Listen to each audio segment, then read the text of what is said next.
This is Cynthia's Chauffeur by Louis Tracy, a work in the public domain. Chapter 9.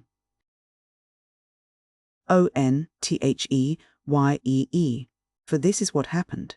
To Mrs. Devar, gazing darkly at Cynthia's too innocent discovery of Meddenham standing on the tiny quay, came the Welsh maid, saying, "Beg pardon, ma'am, but is your chauffeur's name Fitzroy? Yes." Then he is one, Ted on the telephone from her, Eford, ma'am. There he is, below there, near the river. Mrs. Devar smiled sourly at the thought that the interruption was well timed, since Meddenham was just raising his cap with a fine assumption of surprise at finding Miss Van Reenen strolling by the water's edge. The civil-spoken maid was about to trip off in pursuit of him when Mrs. Devar changed her mind. The notion suddenly occurred to her that it would be well if she intervened in this telephonic conversation, and Fitzroy could still be summoned a minute later if desirable. "Don't trouble," she cried. "I think that Miss Van Reenen wishes to go boating, so I will attend to the call myself. Perhaps Fitzroy's presence may be dispensed with." The felt-lined telephone box was well screened off. As first impressions might be valuable, she adjusted the receivers carefully over both ears before she shouted, "Hello." "That you, my lord?" said a voice. "Hello, who wants Fitzroy?" she asked in the gruffest tone she could adopt. "It's Dale, but who is talking? Is that you, sir?" "Go on. Can't you hear?"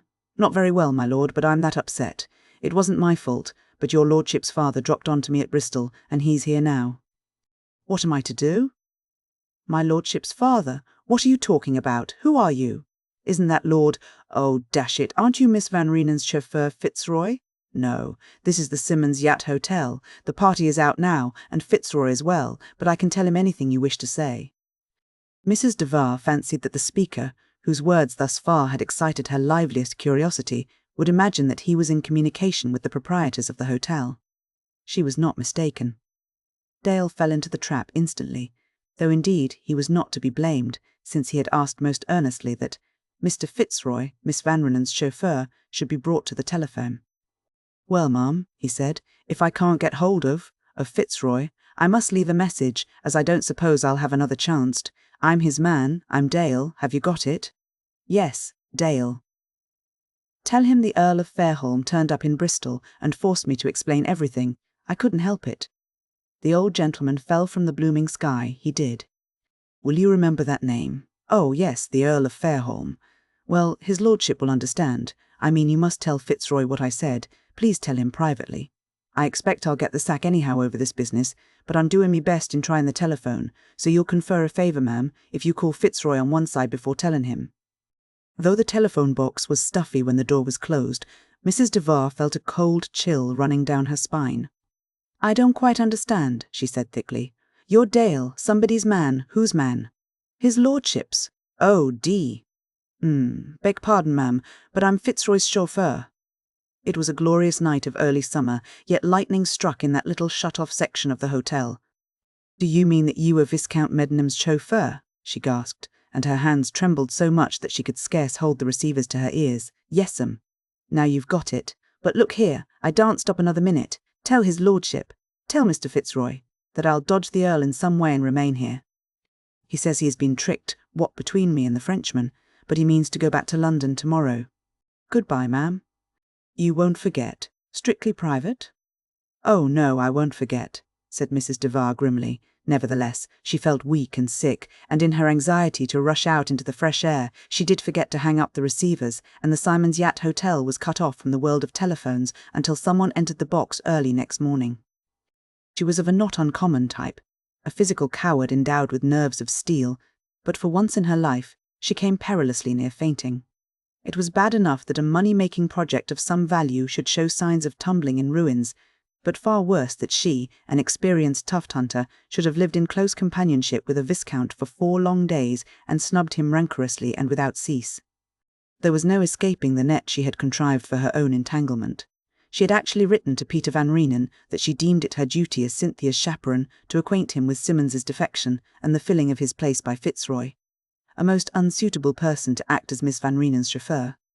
Indeed, a young man who, she was sure, would never have been chosen for such a responsible position by Mr. Van Reenen himself. And Fitzroy was Viscount Meddenham, heir to the Fairholme estates, one of the most eligible young bachelors in the kingdom. Oh, blind and crass that she had not guessed the truth. The car, the luncheon basket, the rare wine, the crest on the silver, the very candour of the wretch in giving his real name, his instant recognition of Jimmy Devar's mother, the hints of a childhood passed in Sussex. Why, even the aunt he spoke of on Derby Day must be Susan Stanmore, while Millicent Porthcawl had actually met him in the Bournemouth Hotel. These, and many another vivid index, pointed the path of knowledge to one so well versed as she in the intricacies of Debrett. The very attributes which she had taken for an impertinent aping of the manners of society had shouted his identity into her deaf ears time and again. Even an intelligent West End housemaid would have felt some suspicion of the facts when confronted by these piled-up tokens. She remembered noticing his hands, the quality of his linen, his astonishingly good appearance on the only occasion that she had seen him in evening dress. She almost groaned aloud when she recalled the manner of her son's departure from Bristol, and some imp in her heart raked the burnt ashes of the fire that had devoured her when she heard why Captain Devar was requested to resign his commission. Of course, this proud young aristocrat recognised him at once, and had brushed him out of his sight, as one might brush a fly off a window pane. But how was she to act in face of the threatened disaster? Why had not her son warned her? Did Marigny know, and was that the explanation of his sheepish demeanour when she and Cynthia were about to enter the car that morning? Indeed, Marigny's quiet acceptance of the position was quite as difficult to understand as her own failure to grasp the significance of all that happened since noon on Wednesday. This very day, before breakfast, he had come to her room with the cheering news that information to hand from London would certainly procure the dismissal of Fitzroy forthwith. The Mercury was registered in the name of the Earl of Fairholme, the obvious deduction being that his lordship's chauffeur was careering through England in a valuable car without a shred of permission. The merest whisper to Cynthia of this discovery, said the Frenchman, would send Fitzroy packing. And again, what had Cynthia meant when she referred at Chepstow to the Norman baron scowl with which Fitzroy had favoured Marigny? Was she too in the secret? Unhappy Mrs. Devar? She glowered at the darkening Y and wriggled on her chair in torture. "Was it all right, about the telephone, ma'am?" said a soft voice at her ear. She started violently, and the maid was contrite. "I'm there, rye saw, rye, ma'am," she said, "but I see Mr. Fitzroy down there on the river." Where?" cried the other, rather to gain time to collect her wits than to ascertain Meddenham's whereabouts. The girl pointed. "In that little boat, all by itself, ma'am," she said.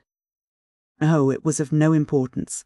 By the way," and Mrs. Devar produced her purse, "you might tell the people in the office not to pay any attention to the statements of a man named Dale if he rings up from Hereford. He is only a chauffeur, and we shall see him in the morning. Perhaps it will be best if he asks for Fitzroy again tonight to tell him to await our arrival." "Yes, ma'am." And the maid went off, the richer by half a crown. Mrs. Devar's usual tip was a sixpence for a week's attentions, so it would demand an abstruse arithmetical calculation to arrive at an exact estimate of the degree of mental disturbance that led to the present lack of proportion. Left alone once more, her gaze followed a small skiff speeding upstream over the placid surface of the silvery Wye. Meddenham was rowing, and Cynthia held the tiller ropes, but Mrs. Devar's thoughts turned her mind's eyes inward, and they surveyed a grey prospect. Dale, the unseen monster who had struck this paralysing blow, spoke of the Frenchman. Lord Fairholme had charged both Dale and the Frenchman with tricking him. I thought the Earl and Marigny had met at Bristol.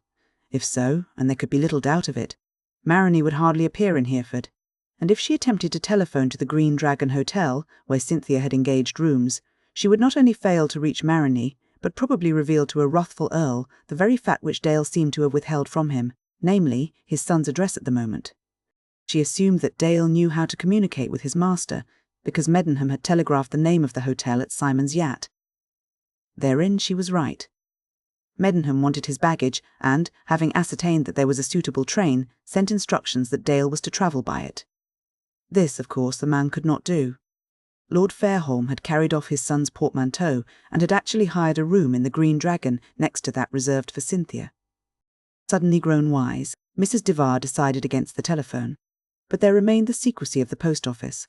What harm if she sent a brief message to both the Green Dragon and the Mitre hotels?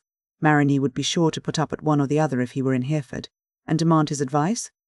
She hurried to the drawing room and wrote, "Remaining Simon's Yacht Hotel tonight. Suppose you are aware of today's developments. F is son of gentleman you met in Bristol." Wire reply. Devar. She went to the hotel bureau, but a sympathetic landlady shook her head. "The post office is closed. No telegrams can be dispatched until 8 o'clock on Monday," she said. "But there is the telephone. It is matterless," said Mrs. Devar, crushing the written forms in her fingers as though she had reason to believe they might sting her. She resolved to let events drift now. They had passed beyond her control. Perhaps a policy of masterly inactivity might rescue her from the tornado which had swept her off her feet. In any case, she must fight her own battles, irrespective of the cabal entered into in Paris. Captain James Devar was an impossible ally. The French count was a negligible quantity when compared with an English viscount whose ancestry threw back to the Conquest and whose estates covered half of a Midland shire. But there remained, active as ever, the self-interest of a poor widow from whose despairing grasp was slipping a golden opportunity. "Is it too late?" she asked herself. "Can anything be done? Maud, my dear, you are up against it, as they say in America. Pull yourself together and see if you can't twist your mistakes to your own advantage." Cynthia, meanwhile, was enjoying herself hugely. The placid reaches of the Wye offered a delightful contrast to the sun-baked roads of Monmouthshire, and, it may be added, there was enough of Mother Eve in her composition to render the proceeding none the less attractive because it was unconventional. Perhaps deep hidden in her consciousness lurked a doubt, but that was successfully stifled for the hour. Indeed, her wits were trying to solve a minor puzzle. Her woman's eye had seen, and her quick brain was marvelling at certain details in Meddenham's costume. There are conditions, even in England, in which a flannel suit is hard to obtain, and the manner of their coming to Simon's yacht seemed to preclude the buying of ready-made garments, a solution which would occur to an American instantly. Yet here was that incomprehensible chauffeur, clad in the correct regalia of the Thames Rowing Club, though Cynthia, of course, did not recognize the colours. "How did you manage it?" she asked, wide-eyed and smiling. "I hunted through the hotels and met a man about my own size who was just off to town," he said, "but there are gaps. I thought they fitted rather well. In fact, he was slightly the stouter of the two. Don't be stupid, the gaps are in your story. Did you borrow or buy?" "I borrowed. Luckily, he was a decent fellow, and there was no trouble." "Did you know him? By name only. Do Englishmen lend their clothes to promiscuous strangers?" "More, much more, they give them at times." She was silent for a few seconds. He had persuaded her that oars were preferable to sails on such a still night, especially as he was not acquainted with the shallows. But he had not explained that if he rowed and she steered, he would be able to gaze his fill at her. "What colours are those?" she demanded suddenly. "I ought to have told you that I happen to find a member of the club to which I belong," he countered. Then, before she could pin him down to a definite statement, he tried to carry the war into the enemy's country. "By the way, I hope I am not presuming on the fact that you have consented to take this little excursion, Miss Van Reenen, but may I ask how you contrive to appear each evening in a muslin frock? Those hold-alls on the motor are strictly utilitarian, and a mere man would imagine that muslin could not escape being crushed. It doesn't. I have a maid iron it for me before dinner. At Hereford I shall receive a fresh one from London and send this back by post. But fancy you noticing such a thing. Have you any sisters?" "Yes, one. How old is she?" 23. "Dear me, a year older than me. Oh, ought I to have said than I? That always puzzles me." "You have Milton on your side," he wrote, Satan, than whom no higher sat. Still, it is generally allowed that Milton wrote bad grammar there. Cynthia was awed momentarily. A quotation from Paradise Lost always commands respect, so she harked back to an easier topic. "Is your sister married?" "Yes." "What is her husband?" "She married rather well, as the saying is. Her husband is a man named Scarland, and he is chiefly interested in pedigree cattle." "Let me see," she mused. "I seem to remember the name. It had something to do with fat cattle, too. Scarland? Does he exhibit?" Meddenham wished, then, that he had not been so glib with the Marquis of Scarland's pet occupation. "I have been in England so little during the past few years," he began. "I hope you haven't quarrelled with your sister," she put in promptly. "What, quarrel with Betty?" "Aye." And he laughed at the conceit, though he wondered what Cynthia would say if, on Monday, he deviated a few miles from the Hereford and Shrewsbury main road and showed her Scarland Towers and the park in which the Marquis's prize stock were fattening. Oh, is she so nice? And pretty too, I suppose. People generally speak of her as good-looking. It is a recognized fact, I believe, that pretty girls usually have brothers not so favoured. What, fishing now as well as rowing? Didn't I say you had a Norman aspect? Consisting largely of a scowl, I understand. But a man is bound to look fierce sometimes. At least, my father does, though he is celebrated for his unchanging aspect, no matter what happens. Perhaps he may look like a sphinx when he is carrying through what he calls a deal. But I remember very well seeing lightning in his eye when an Italian prince was rude to me one day. We were at Pompeii, and this Prince Monti. Something induced me to look at a horrid fresco under the pretence that it was very artistic. Without thinking what I was doing, I ran to father and complained about it. My goodness. I wonder the lava didn't melt again before he got through with His Highness, who, after all, was a bit of a virtuoso, and may have really admired nasty subjects so long as they conformed to certain standards of art. Some ideals call for correction by the toe of a strong boot. I share Mr. Van Reenen's views on that point most emphatically. Meddenham's character was one that transmuted words to deeds. He drove the skiff onward with a powerful sweep that discovered an unexpected shoal. There might have been some danger of an upset if the oars were in less skillful hands. As it was, they were back in deep water within a few seconds. Cynthia laughed without the least tremor. You were kicking my Italian acquaintance in imagination, then. I hope you see now that you might have been mistaken, she cried. Even in this instance I only touched mud. Oh well, let us forget the Signor Principe. Tell me about yourself. How did you come to enlist? In my country, men of your stamp do not join the army unless some national crisis arises, but perhaps that applies to your case. The Boers nearly beat you, didn't they?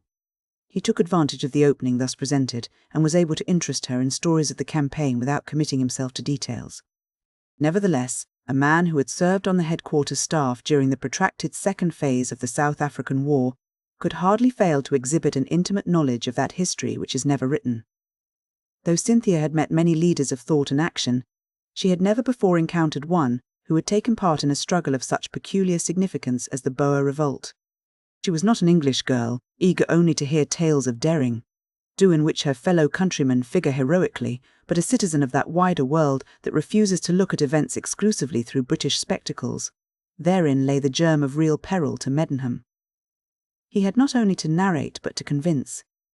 He was called on to answer questions of policy and method that few, if any, of the women in his own circle would think of putting. Obviously, this appeal to his intellect weakened the self-imposed guard on his lips. There is excellent authority for the belief that Desdemona loved Othello for the dangers he had passed, and did with greedy ear devour his discourse.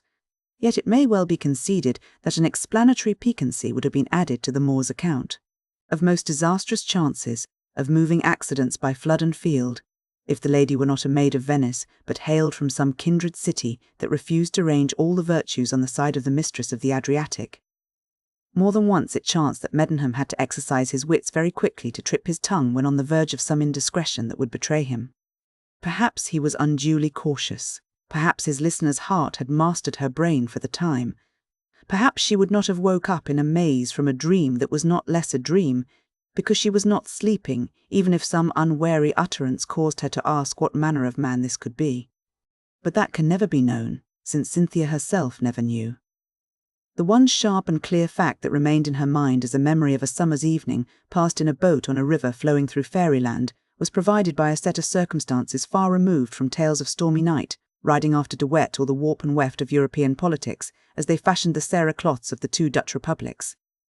Neither the one nor the other should be blamed if they found a boat on the Wye, a most pleasant exchange for an eager automobile on roads that tempted to high speed. At any rate, they gave no heed to the time, until Cynthia happened to glance at the horizon and saw that the sun was represented by a thin seam of silver hemming the westerly fringe of a deep blue sky. If there was a moon, it was hidden by the hills. "Whatever o'clock is it?" she cried in a voice that held almost a sound of scare. Meddenham looked at his watch and had to hold it close to his eyes before he could make out the hour. "Time you were back at the hotel," he said, swinging the boat round quickly. "I am afraid I have kept you out too long, Miss Van Reenen. It is a perfect night, but you must not risk catching a chill." "I'm not worrying about that sort of chill. There are others. What will Mrs. Devar think?" "The worst," he could not help saying. "What time is it, really? Won't you be happier not to know? We have the stream with us now. Mr. Fitzroy, what time is it? Nearly 10:30. You did not leave the hotel till after 8:30. Oh, blame me, of course. The woman tempted me and I did eat. No, no, apples are not the only forbidden fruit. May I vary an unworthy defense? The woman came with me and I didn't care. But I do care. Please hurry. Mrs. Devar will be real mad, and I shan't have a word to say for myself. Meddenham bent to it, and the outrigger travelled downstream at a rare pace. Cynthia steered with fair accuracy by the track they had followed against the current, but the oarsman glanced over his shoulder occasionally and advised her as to the probable trend of the channel. "Keep a bit wide here," he said when they were approaching a sharp bend. "I believe we almost touched ground in midstream as we came up," she obeyed, and a wide expanse of low-lying land opened before her eyes. "I don't see the lights of the hotel yet," she said, with a note of anxiety. "You are not making enough allowance for the way in which this river turns and twists. There are sections in which you box the compass during the course of a short." A sharp tearing noise in the bottom of the boat amidships was followed by an inrush of water. Meddenham sprang upright, leaped overboard, and caught the port outrigger with his left hand. He was then immersed to the waist, but he flung his right arm around Cynthia and lifted her clear of the sinking craft. "Sit on my shoulder, steady yourself with your hands on my head," he said, and his voice was so unemotional that the girl could almost have laughed. Beyond one startled "Oh!" when the plank was ripped out, she had uttered no sound, and she followed his instructions now implicitly. She was perched comfortably well above the river when she felt that he was moving, not to either bank, but down the centre of the stream. Suddenly he let go the boat, which had swung broadside on. "It is sinking, and the weight was pulling me over," he explained, still in the same quiet way, as though he were stating the merest commonplace. Some thrill that she could not account for vibrated through her body. She was not frightened in the least.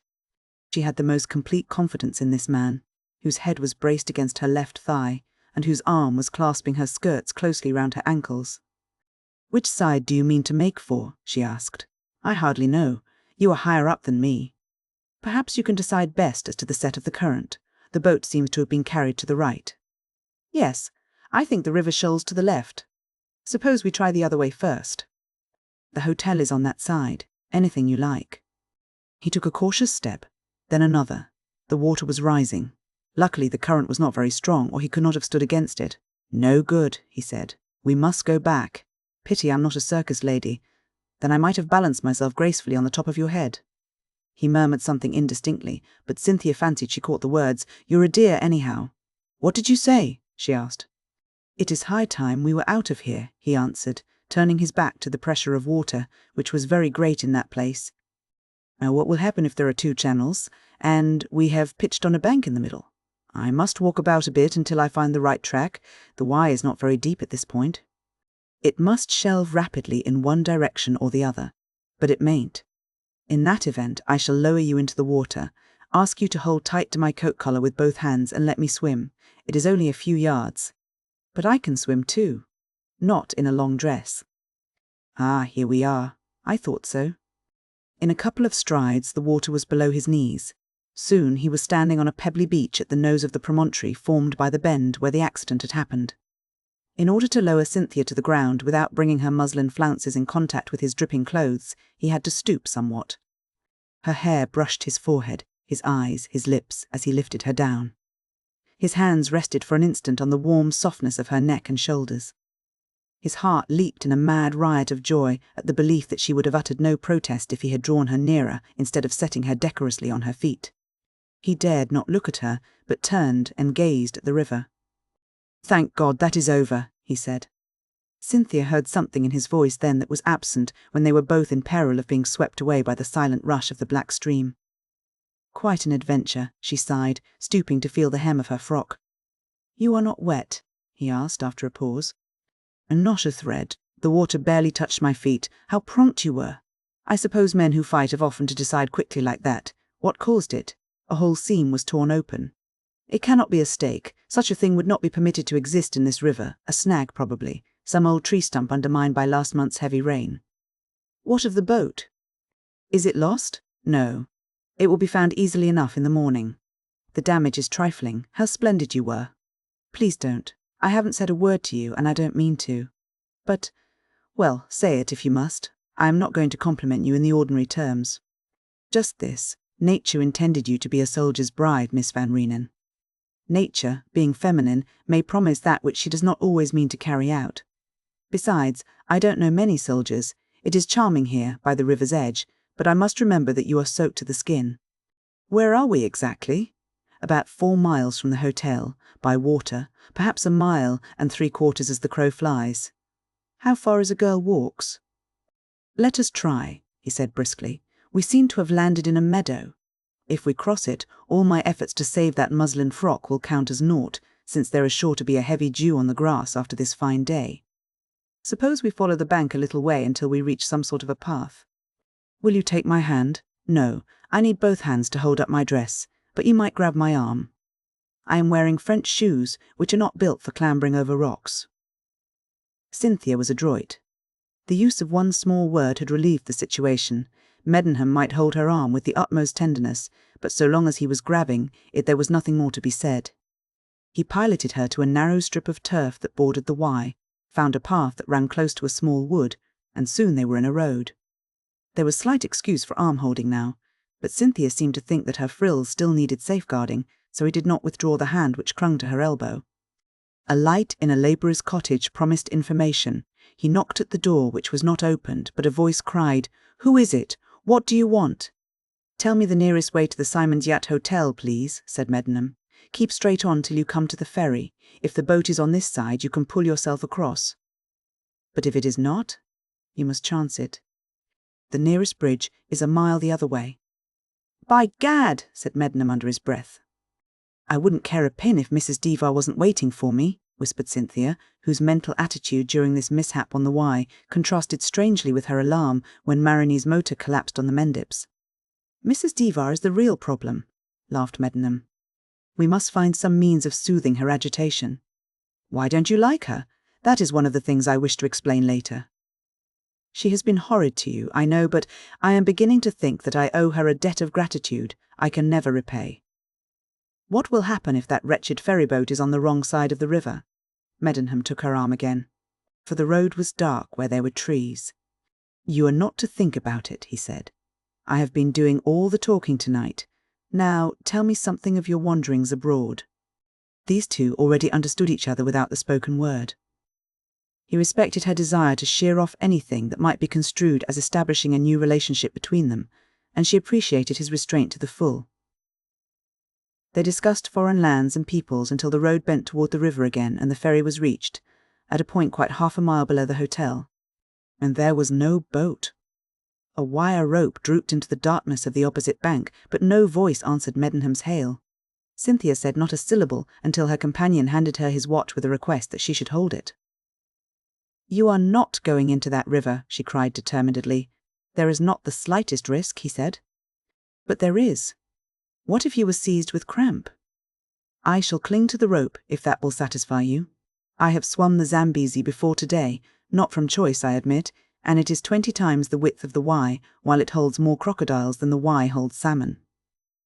"Well, if you promise about the rope." Soon he was out of sight, and her heart knew its first pang of fear. Then she heard his cry of, "Got the boat," followed by the clank of a sculling oar and the creak of the guiding wheel on the hawser. At last, shortly before midnight, they neared the hotel. Lights were visible on the quay, and Meddenham read their meaning. "They are sending out a search party," he said. "I must go and stop them. You run on to the hotel, Miss Van Reenen. Good night. I shall give you an extra hour tomorrow."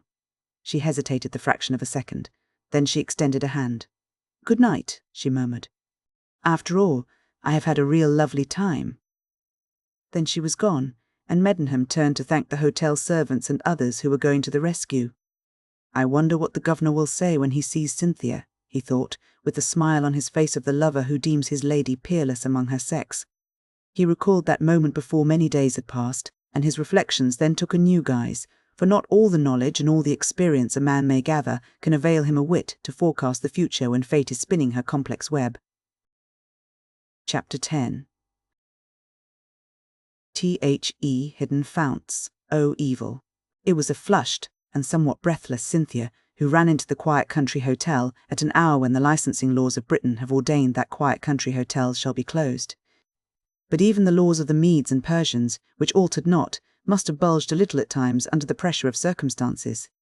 The daughter of an American millionaire could not be reported as missing without a buzz of commotion being aroused in that secluded valley. As a matter of fact, no one in the house dreamed of going to bed until her disappearance was accounted for, one way or the other. Mrs. Devar, now really woebegone, screamed shrilly at sight of her. The lady's nerves were in a parlous condition, on a raw edge, was her own phrase, and the relief of seeing her errant charge again was so great that the shriek merged into a sob. "Oh, my dear," she wept, "what a shock you have given me! I thought you were gone." "Not so bad as that," was the contrite answer. Cynthia interpreted "gone" as meaning dead, and naturally read into the other woman's anxiety her own knowledge of the disaster to the boat. "We had a bit of an upset, that is all, and the bread always flops to the floor buttered side down, doesn't it? So we had to struggle ashore on the wrong bank. It couldn't be helped. That is, the accident couldn't. But I ought not to have been on the river at such a late hour. Do forgive me, dear Mrs. Devar." By this time the girl's left arm was around her friend's portly form. In her intense eagerness to assuage Mrs. Devar's agitation, she began to stroke her hair with the disengaged hand. A deeply sympathetic landlady, a number of servants, and most of the feminine guests in the hotel, all the men were down on the quay, had gathered to murmur their congratulations. But Mrs. Devar, dismayed by Cynthia's action, which might have brought about a catastrophe, revived with phenomenal suddenness. "My dear child," she cried, extricating herself from the encircling arm, "do let me look at you. I want to make sure that you are not injured. The boat upset, you say. Why, your clothes must be wringing wet." Cynthia laughed. She had guessed why her chaperone wished to keep her literally at arm's length. She spread her skirts with a quick gesture that relieved an awkward situation. "Not a drop on my clothes," she said gleefully. "The water just touched the soles of my boots, but before you could say, Jack Robinson Fitzroy had whisked me out of the skiff and landed me on dry land." "You were in shallow water then," put in the smiling proprietress. "Oh no, fairly deep. Fitzroy was up to his waist in the stream." "And the boat upset," came the amazed chorus. "I didn't quite mean that. What actually happened was this. I discovered that the hour was rather late, and Fitzroy was rowing downstream at a great pace when some sunken thing, a tree root he thinks, caught the side of the boat and started a plank.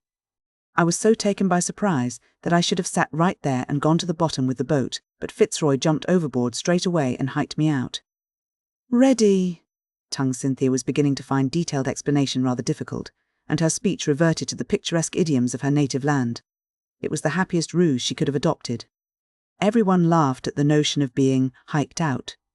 None of her hearers knew quite what it meant, yet it covered the requisite ground, which was more than might have been achieved by explicit English. "Where did the accident take place?" asked the landlady. Cynthia was vague on this point, but when she told how the return journey was made, the pretty Welsh waitress hit on a theory. "Indeed to gootness, miss," she cried, "you waspy, tween the Garran River and Huncham Bridge. It is a bad place, so it is, however. Me and my young man was shoaled there once, we was." Cynthia felt that her face and neck had grown positively scarlet, and she could have kissed the well-disposed landlady for entering on a voluble disquisition as to the tricks played by the Wye on those unaware of its peculiarities, especially at night. A general conversation broke out, but Mrs. Devar, rapidly regaining her spirits after enduring long hours of the horrible obsession that Meddenham had run off with her heiress, noted that telltale blush. At present her object was to assist rather than embarrass, so with a fine air of motherly solicitude she asked, "Where did you leave Fitzroy? He saw preparations being made to send boats in search of us, and he went to stop them. Oh, here he is!" Meddenham entered, and the impulsive Mrs. Devar ran to meet him. Though he had been in the river again only 5 minutes earlier, the walk up a dust-laden path had covered his sopping boots with mud, and in the not very powerful light of the hall, where a score or more of anxious people were collected, it was difficult to notice that his clothes were wet. But Wiggy Devar did not care now whether or not the story told by Cynthia was true. With reaction from the nightmare that had possessed her since 10 o'clock, came a sharp appreciation of the extraordinarily favourable turn taken by events so far as she was concerned. If a French count were to be supplanted by an English viscount, what better opportunity of approving the change could present itself? "Mr. Fitzroy," she said in her shrill voice, I can never thank you sufficiently for the courage and resource you displayed in rescuing Miss Van Reenen. You have acted most nobly. I am only saying now what Mr. Van Reenen will say when his daughter and I tell him of your magnificent behaviour." He reddened and tried to smile, though wishing most heartily that these heroics, if unavoidable, had been kept for some other time and place. He could not believe that Cynthia had exalted a not very serious incident into a rescue, yet she might be vexed if he cheapened his own services. In any event, it was doubtful whether she would wish her father to hear of the escapade until she told him herself at the close of the tour. "I am sure Miss Van Reenen felt safe while in my care," was all he dared to say, but Cynthia promptly understood his perplexity and came to his aid. "Mrs. Devar thinks far more of our adventure than we do," she broke in. "Our chief difficulty lay in finding the road. The only time I felt worried was when you crossed the river to retrieve the ferryboat. But surely I have caused enough excitement for tonight. You ought to take some hot lemonade and go to bed." A man who had walked up the hill from the boathouse with Meddenham laughed and slapped him on the shoulder. "Come along, old chap," he cried. "You certainly want a hot draught of some sort, and you must not hang about in those wet clothes." "Yes," purred Mrs. Devar. "Don't run the risk of catching cold, Fitzroy. It would spoil everything if you were laid up." Her gracious manner almost deceived Meddenham. During his years of wandering, he had come across unexpected good qualities in men from whom he looked for naught but evil. Was it the same with women? He hoped so. Perhaps this scheming marriage broker had shed her worldly scales under the stress of emotion. "You need have no fear that the car will not be waiting for you in the morning, Mrs. Devar," he said, smiling frankly into her steel-grey eyes. "Did you say 9:30, Miss Van Reenen?" he asked, turning to snatch one last look at Cynthia. "Yes. Good night, and thank you." She offered her hand to him before them all. The touch of her cool fingers was infinitely sweet, but when he strove to surprise some hint of her thought in those twin pools of limpid light that were wont to gaze at him so fearlessly, he failed, for all the daring had fled from Cynthia, and he knew, how heaven and lovers alone can tell, that her heart was beating with a fright she had not felt when he staggered under the relentless pressure of the river while holding her in his arms. To the lookers, on the girl's outstretched hand was a token of gratitude. To Meddenham it carried an acknowledgment of that equality which should reign between those who love. His head swam in a sudden vertigo of delight, and he hurried away without uttering a word. There were some, perhaps, who wondered, others who saw in his brusqueness nothing more than the confusion of an inferior, overwhelmed by the kindly condescension of a young and charming mistress. But the one who did fully and truly interpret the secret springs of his action went suddenly white to the lips, and her voice was curiously low and strained as she turned to Mrs. Devar. "Come, dear," she murmured.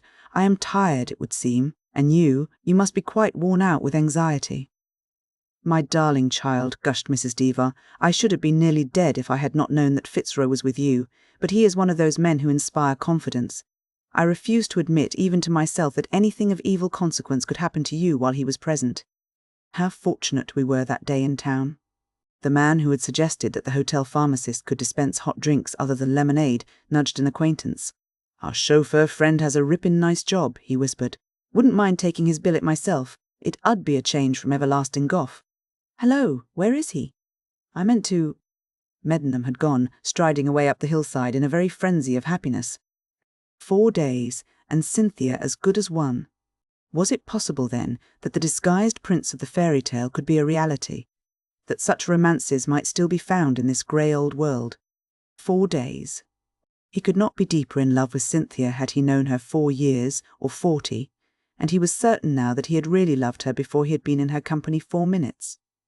But these rhapsodies were cut short by his arrival at the hotel garage with the displeasing discovery that no one named Dale had reached Simon's yacht that evening, while the stolid facts stared him in the face that his cherished Mercury demanded several hours of hard-working attentions if it were to glisten and hum in its usual perfection next morning. "Queer thing," he said, thinking aloud rather than addressing the stableman who had given this disconcerting news.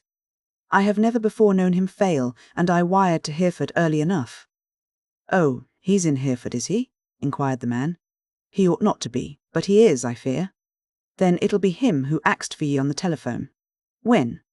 "It 'ud be somewheres about 1/4 or 8:30. Lizzie told me after the old leddy came up to see if you'd taken the car out." Meddenham's wits were alert enough now. "I don't fully understand," he said. "What old lady, and why did she come?" "That's what bothered me, was the reply. Everybody knew that the young lady and you were on the Y. Deed to goodness, some of us thought you were in it. Anyways, it was long after 10 when she— You mean Mrs. Devar, I suppose, the older lady of the two who arrived in my car? Yes, that's her. She wanted to be sure the car wasn't gone, and nothing would suit her but the key must be brought from the office and the coach house door unlocked so she could see it with her own eyes. Well, Lizzie says to me, that's funny it is, because she watched they two go in on the river and was in the box a long time telephoning to a chauffeur called Dale at Hereford. Thinks I, it's funnier that the chauffeur who's here should be expecting a chap named Dale, but I said no think. I never does to women. Lord love yeah, they'll twist a tale 20 ways for Sundays to suit their own purposes afterwards. Lightning struck from a cloudless sky a second time that night at Simon's yacht, and in its gleam was revealed the duplicity of Mrs. Devar. Meddenham could not guess the double significance of Dale's message and failure to appear, but he was under no delusion now as to the cause of those honeyed words. Dale had been indiscreet, had probably blurted out his employer's title, and Mrs. Devar knew at last who the chauffeur was whose interference had baffled her plans. He laughed bitterly, but did not pursue the inquiry any further. "Can you clean coachwork and brass?" he asked, stooping to unlock the toolbox. The stableman shuffled uneasily from one foot to the other. The hour was past midnight, and the alarm raised at the hotel had already robbed him of 2 hours' sleep. "Hosses is more in my line," he answered gruffly. "But if I give you half a sovereign, perhaps you will not mind helping me. I shall attend to the engine myself." "Half a sovereign, did you say, mister?" came the panting question. "Yes. Be quick. Off with your coat, and get busy. A man who can groom a horse properly ought to be able to use a rubber and hose." By 2 o'clock the mercury was shining above and below. Thoroughly weary, yet well satisfied with the day's record, Meddenham went to bed. He was up at 7 and meant to talk severely to Dale after breakfast. Then he found, by consulting a directory, that the small hotel where his man had arranged to stay did not possess a telephone. It was annoying, but he had the consolation of knowing that an hour's slow run would bring him to Hereford and reunite him with his sorely needed baggage. He was giving a few finishing touches to the car's toilette when the Welsh waiting maid hurried to the garage. Miss Van Reenen wanted him at once. She awaited him in the veranda of the hotel, which fronted the southeast. A shower of June roses, pink and crimson and white, bespangled the sloping roof and hid the square posts that supported it, and a flood of vivid sunshine irradiated Cynthia as she leaned over the low rail of the balcony and smiled a greeting. She presented a picture that was a triumph of unconscious art, and her beauty affected Meddenham more than a deep draught of the strongest wine ever vinted by man. Yesterday she was a charming girl, radiantly good-looking, and likely to attract attention even in circles where pretty women were plentiful as blackberries in a September thicket, but today, in Meddenham's eyes, she was a woodland sprite, an ethereal creature cast in no mortal mould. So enthralled was he by the vision that he failed to note her attire. She wore the muslin dress of the previous night, and this, in itself, might have prepared him for what was to come. "Good morning, Mr. Fitzroy," she said, with a fine attempt at re-establishing those friendly relations which might reasonably exist between the owner of a motor car and its hirer. "How are you after your strenuous labours of yesterday? I have heard all about you. Fancy remaining out of bed till 2 o'clock. Couldn't that precious car of yours be cleaned this morning, and by someone else?" He found his tongue at that. "Mercury obeys none but Jupiter," he said. Her eyes met his fairly, and she laughed. "That is the first conceited thing I have heard you say," she cried, "and, by Jove, aren't you flying high?" "Jupiter assumed disguises," he reminded her. Once, when he peered into an Olympian grove, he saw Io and took the form of a youth so that he might talk with her. He found her so lovable that he passed many a pleasant hour in her company wandering on the banks of the classic stream that flowed through the wood, and in those hours he was not Jupiter, but a boy very much in love. Every man has, or ought to have, something of Jupiter, a good deal of the boy, in his make-up. He turned and looked at the Wye and its tree-shaded banks. Then he faced Cynthia again, and his hands rested on the barrier that divided them. For one mad instant he thought of vaulting it, and Cynthia read his thought. She drew back in a panic. A less infatuated wooer than Meddenham might have noted that she seemed to fear interruption more than any too impulsive action on his part. "I sent for you to tell you that Mrs. Devar is ill," she said in a flurry of words. "I am afraid she suffered more from the fright than I imagined last night. Anyhow, she has asked me to let her remain here today. You won't mind, I am sure, though it must be a bother not to have your luggage." "Can't you run into Hereford and get it?" I am quite content to rest in this pretty place and write letters." "I do honestly believe that Mrs. Devar is more frightened than ill," he said. "Oh, she isn't making a fuss about it. Indeed, she was willing to go to Hereford this afternoon if I particularly wanted to attend service at the cathedral. I did, as a matter of fact, but it would be real mean to insist on it after scaring the poor thing into a nervous headache." "The affair arranges itself admirably," he said. "At most cathedrals there is an anthem, followed by a sermon by some eminent preacher, about 3 o'clock. Write your letters this morning, or, better still, climb to the top of the yacht and see the glorious view from the top. Come back for lunch at 1 and—" "I'll see what Mrs. Devar thinks of it," broke in Cynthia, whose cheeks were borrowing tints from the red roses and the white with astonishing fluctuations of colour. She ran off, more like Io, the sylph, than ever, and Meddenham stood there in a brown study. "This sort of thing can't go on," he argued with himself. "At any minute now I shall be taking her in my arms and kissing her, and that will not be fair to Cynthia, who is proud and queenly, and who will strive against the dictates of her own heart, because it is not seemly that she should wed her father's paid servant. So I must tell her, today. Perhaps during the run home from Hereford, perhaps tonight. But dash it all, that will break up our tour. One ought to consider the world we live in. Cynthia will be one of its leaders, and it will never do to have people saying that Viscount Meddenham became engaged to Cynthia Van Reenen while acting as the lady's chauffeur during a 1,000-mile run through the west of England and Wales. Now, what am I to do?" The answer came from a bedroom window that overlooked the veranda. "Mr. Fitzroy," he knew, as he looked up that Cynthia dared not face him again, for her voice was too exquisitely subtle in its modulations not to betray its owner's disappointment before she uttered another word. "I am very sorry," she said rapidly, "but I feel I ought not to leave Mrs. Devar until she is better, so I mean to remain indoors all day. I shall not require the car before 9 o'clock tomorrow. If you like to visit Hereford, go at any time that suits your convenience." She seemed to regret the curtness of her speech, though indeed she was raging inwardly because of certain barbed shafts planted in her breast by Mrs. Devar's faint protests, and tried to mitigate the blow she had inflicted by adding, with a valiant smile, for this occasion only, "Jupiter must content himself with Mercury as a companion. If I had Jove's power," he began wrathfully. "If you were Cynthia Van Reenen, you would do exactly what she is doing," she cried, and fled from the window. It is not to be denied that he extracted some cold comfort from that last cryptic remark. Cynthia wanted to come, but Mrs. Devar had evidently burked the excursion. Why? Because Cynthia's escort would be Viscount Meddenham, and not Arthur Symonds, orthodox and highly respectable chauffeur. But Mrs. Devar plainly declared herself on the side of Viscount Meddenham last night. Why then did she stop a short journey by motor with the laudable objective of hearing an anthem and a sermon in a cathedral, when overnight she permitted the far less defensible trip on the river with the hated Fitzroy? It needed no great penetration to solve this puzzle. Mrs. Devar was afraid of some development that might happen if the girl visited Hereford that day. She counted on Meddenham being chained to Simon's yacht while Cynthia was there. Consequently, she had heard something from Dale that rendered it eminently necessary that neither he nor Cynthia should be seen in Hereford on the Sunday. Probably, too, she did not anticipate that Cynthia would don the haircloth of self-discipline and avoid him during the whole of the day, since that was what the girl meant by her allusion to Monday's starting time. Perhaps, using a woman's privilege, she might change her mind towards sunset. Meanwhile, it behooved him to visit Hereford and pry into things there. Nevertheless, he was a wise lover. Cynthia might dismiss him graciously to follow his own behests, but it might not please her if she discovered that he had taken her permission too literally. He entered the hotel and wrote a letter. "My dear Miss Van Reenen," no pretence of madam or other social formula, but a plain and large "my dear," with the name appended as a concession to the humbug of life, even in regard to the woman he loved. "I am going to Hereford, but shall return here for luncheon. Mrs. Devar's illness is not likely to be lasting, and the view from the yacht is, if possible, better in the afternoon than in the morning. In addition to my obvious need of a clean collar, I believe that our presence in Hereford today is not desired. Why? I shall make it my business to find out. Yours ever sincerely."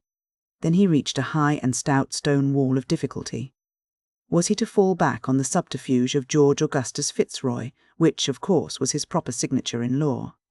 He disliked this veil of concealment more and more each instant.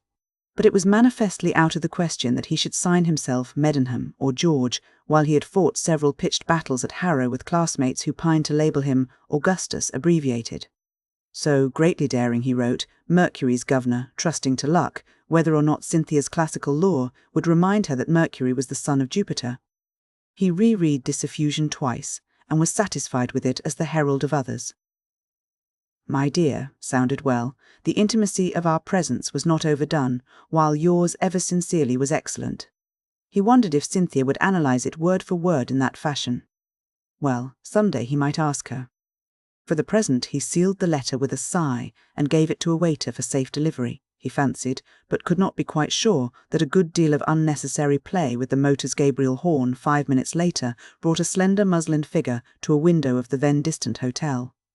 From Simmons' Yacht to Hereford is about 15 miles, and Meddenham drew out of the narrow lane leading from the river to Whitchurch about 9:15. Thenceforth a straight and good road lay clear before him, and he meant to break the law as to speed limit by travelling at the fastest rate compatible with his own safety and that of other road users. It was no disgrace to the Mercury car, therefore, when a dull report and a sudden effort of the steering wheel to swerve to the right betokened the collapse of an inner tube on the offside. From the motorist's point of view, it was difficult to understand the cause of the mishap. The whole 4 tyres were new so recently as the previous Monday, and Meddenham was far too deeply absorbed in his own affairs to grasp the essential fact that fate was still taking an intelligent interest in him. Of course, he did not hurry over the work, as though his life depended on it. Even when the cover was replaced and the tyre pumped to the proper degree of air pressure, he lit a cigarette and had a look at the magneto before restarting the engine. 2 small boys had appeared from space, and he amused himself by asking them to reckon how long it would take 2 men to mow a field of grass, which one of the men could mow in 3 days and the other in 4. He promised a reward of 6pence if the correct answer were forthcoming in a minute, and raised it to 1 shilling during the next minute. This stimulated their wits to suggest 1 day and 3/4 instead of the first frantic effort of 3 days and a half. No, said he. Think it over, ponder it with ardour, and if you have the right answer ready when I pass this way again about midday, I'll give you 1 shilling each. There is no saying what sum he would have given those urchins if some magician had spoken by their mouths and bade him hasten to Hereford with all the zest of all the horses pent beneath the Mercury's bonnet. But he left the boys ciphering on a gate with a bit of lead pencil which he lent them, and pulled up at the door of the Green Dragon Hotel in Hereford just 5 minutes after the Sunday morning express to London had snatched a fuming and indignant Earl of Fairholme from off the platform of the Great Western Railway Station. "Whose car?" inquired a hall porter. "Mine," said Meddenham, rather surprised by the question. "Sorry, sir. I thought you might be the party Lord Fairholme was expecting." "Did you say Lord Fairholme?" Meddenham spoke with the slow accents of sheer astonishment, and the man hastened to explain. "Yes, sir. His lordship has been a-damning everybody since 2 o'clock yesterday afternoon because a Miss Bannerman, who had ordered rooms here, didn't turn up. She's on a motor tour through England, so I thought, you have made no mistake. But are you quite sure that the Earl of Fairholme asked for Miss Van Reenen?" "Not exactly that, sir, but he seemed to be uncommon vexed when we could give him no news of her." "Where is his lordship now?" "Gone to London, sir, by the 10.5. He damned me for the last time half an hour ago." "Oh, did he?" Meddenham glanced at his watch, twisted himself free of the wheel, leaped to the pavement, and tapped one of the hall porter's gold epaulets impressively. "I am forced to believe that you are speaking the truth," he said. "Now, tell me all about it, there's a good fellow. I'm a bit rattled because, don't you see, Lord Fairholme is my father, and he's the last man on earth whom I would have expected to meet in Hereford today. During the less exciting intervals in his speech, did you find out why he came here? Perhaps the manageress may be able to tell you something, sir." "Beg pardon, but may I ask your name?" "Meddenham." The man tickled the back of his ear in doubt, since he was aware that an earl's son usually has a courtesy title. "Lord Meddenham," he hazarded, "Viscount." "I thought perhaps you might have been a gentleman named Fitzroy, my lord," he said. "Well, I am that too. If you feel that I ought to be presented to the manageress in state, kindly announce me as George Augustus Fitzroy, Viscount Meddenham, of Meddenham Hall, Downshire, and 91 Cavendish Square, London." The hall porter's eyes twinkled. "I didn't mean that, my lord, but there's a chauffeur, name of Dale." "Ah, what of him?" "He knows all about it, my lord, and he's hiding in a hayloft down the stable yard at this minute because your lordship's father threatened to give him in charge for stealing a couple of your portmanteaux. Tell me he thieved successfully, and I shall fork out handsomely." The man grinned. He was shrewd enough to realize that, no matter what mystery lay behind all this, the aid of the police would not be requisitioned. "I believe," he began. Then he made off, with a cry of "Wait just a few seconds, my lord. I'll bring Dale." And Dale appeared, picking bits of hay off his uniform and striving vainly to compose his features into their customary expression of a stolid alertness that hears nothing but his master's orders, sees nothing that does not concern his duties. He gave one sharp glance at the car, and his face grew chauffeurish, but the look of hangdog despair returned when he met Meddenham's eyes. "I couldn't get away to save me life, my lord," he grumbled. "It was a fair cop at Bristol and no mistake. His lordship swooped down on me and Simmons at the station, so what could I do?" Meddenham laughed. "I don't blame you, Dale. You could not have been more nonplussed than I at this moment. Will you kindly remember that I know nothing whatever of the Earl's appearance either at Bristol or Hereford? Gord's truth." "Didn't they tell you I telephoned, my lord?" Dale would not have spoken in that fashion, were he not quite woebegone and downhearted, and not without reason, for the Earl had dismissed him with contumely not once but a dozen times. Meddenham saw that his retainer would be more muddled than ever if he realized that Mrs. Devar had intercepted the telephone message, so he slurred over that element of the affair, and Dale quickly enlightened him as to the course taken by events after the departure of the Mercury's tourists from Bristol. The Earl, too, had referred to Lady St. Maur's correspondent at Bournemouth, and Meddenham could fill in blanks in the story quite easily, but the allusions to Marigny were less comprehensible. Dale's distress arose chiefly from the Earl's vows of vengeance when he discovered that his son's baggage had been spirited away during the breakfast hour that morning, but Meddenham reassured him. "Don't bother your head about that," he said. "I'll telegraph and write to my father a full explanation today. You have obeyed my orders, and he must blame me, not you, if they ran counter to his. Take charge of the car while I change my clothes and make a few inquiries. To save any further mix-up, you had better come with me to Simon's yacht." Within 5 minutes he ascertained that Count Edouard Marigny had occupied a room in the Mitre Hotel just across the street since the previous afternoon. More than that, the Frenchman was travelling to London by the same train as the Earl. Then Meddenham felt really angry. It was inconceivable that his father should have allowed himself to be drawn into a pitiful intrigue by such doubtful agents as Marigny and the Countess of Porthcawl. "I'll write," he vowed, "and in pretty stiff terms too, but I'm jiggered if I'll wire. The old chap should have shown more confidence in me. Why on earth didn't he announce his visit to Bristol? Jolly good job he left Hereford today before I arrived. There might have been ructions. Good Lord. He evidently takes Cynthia for an adventuress. Yet, in spite of the chance of ructions, it would have been far better had Meddenham not missed his father that morning. He was too dutiful a son, the Earl was too fair-minded a parent, that they should not be able to meet and discuss matters without heat. By noon they would have reached Simmons' yacht. Before lunch was ended, the older man would have been Cynthia's most outspoken admirer. As it was, well, as it was, there used to be a belief in the Middle Ages that the evil one's favourite nook lay amid the deepest shadow of a cathedral, and modern fact is ofttimes curiously akin to medieval romance. Chapter 11. The, parting OFTHEWAYS. When he came to think of it, Meddenham decided to return at once to Simon's yacht. It was advisable, however, to inform the proprietor of the hotel that the Earl's denunciation of Dale as a pilferer of luggage was based on a complete misunderstanding of the facts. With that object in view, he entered the office. Another surprise awaited him there. A lady bookkeeper, casting an appraising eye over his motoring garments, asked instantly, "Are you Mr. Fitzroy, driver of a Mercury car, number XL4000? "Yes," said he, prepared now to see his name and description blazoned across the west front of the cathedral. "You are wanted on the telephone. Miss Van Reenen wishes you to ring her up." After a soul-chastening delay, he heard Cynthia's voice.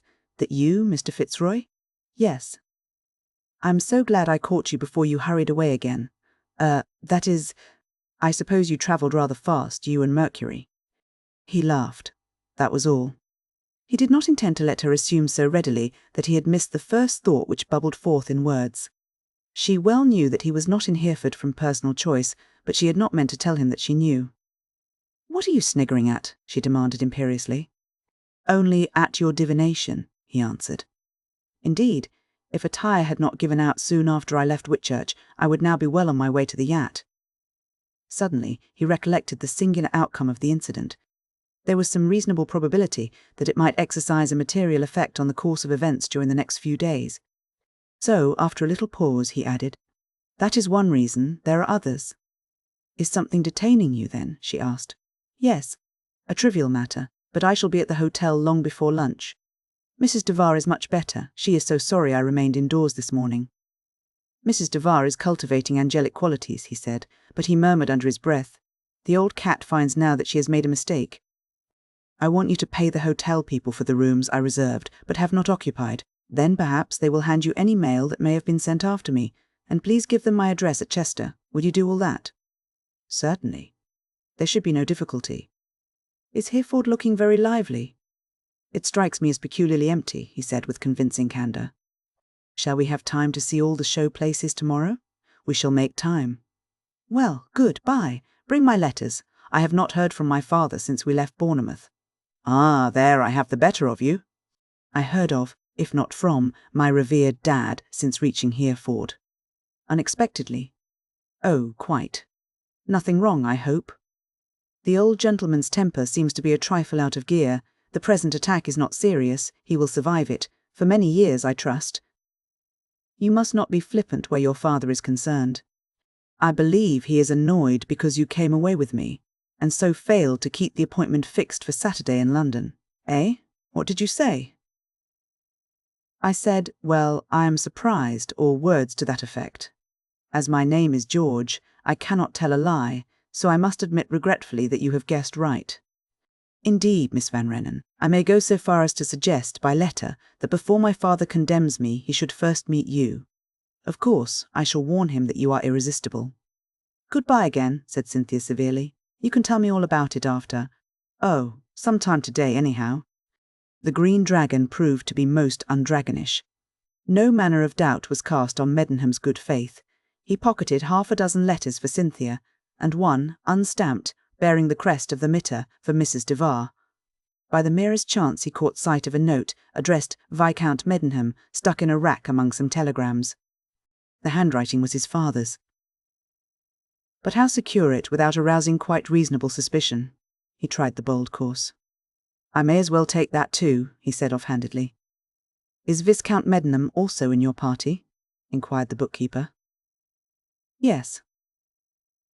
Again no demur was raised, since the Earl's repeated demands for information as to Miss Van Reenen's whereabouts showed that some sort of link must exist between him and the missing tourists. Meddenham sat in his car outside and read, "M.Y. Dear George, if this reaches you, please oblige me by returning to town at once. Your aunt is making a devil of a fuss, and is most unpleasant.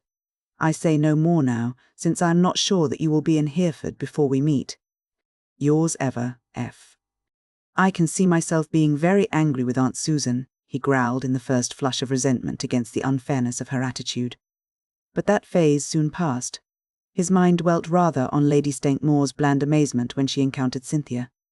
He could estimate with some degree of precision her ladyship's views regarding the 80 millions of citizens of the United States, had she not said in his hearing that American society was evidently quite English. But with the head cut off. That, and a sarcastic computation as to the difference between 10,000 and 400, constituted her knowledge of America. Still, he made excuses for her. It was no new thing for an aristocracy to be narrow-minded. Horace, that fine gentleman, hated the vulgar crowd, and Niccolo Machiavelli, 15 centuries later, denounced the nobles of Florence for their easy-going contempt of everything and everybody. So Lady St. Maur had plenty of historical precedent for the coining of cheap epigrams. The one person Meddenham was really bitter against was Millicent Porthcawl. She had met Cynthia. She herself must have frowned at the lying innuendos written from Bournemouth. It would give him some satisfaction to tell Cynthia that the Porthcawl menage ought not to figure on her visiting list. But there. Cynthia was too generous-minded even to avenge her wrongs, though well able to deal with the Millicents and Mauds and Susans if they dared be spiteful.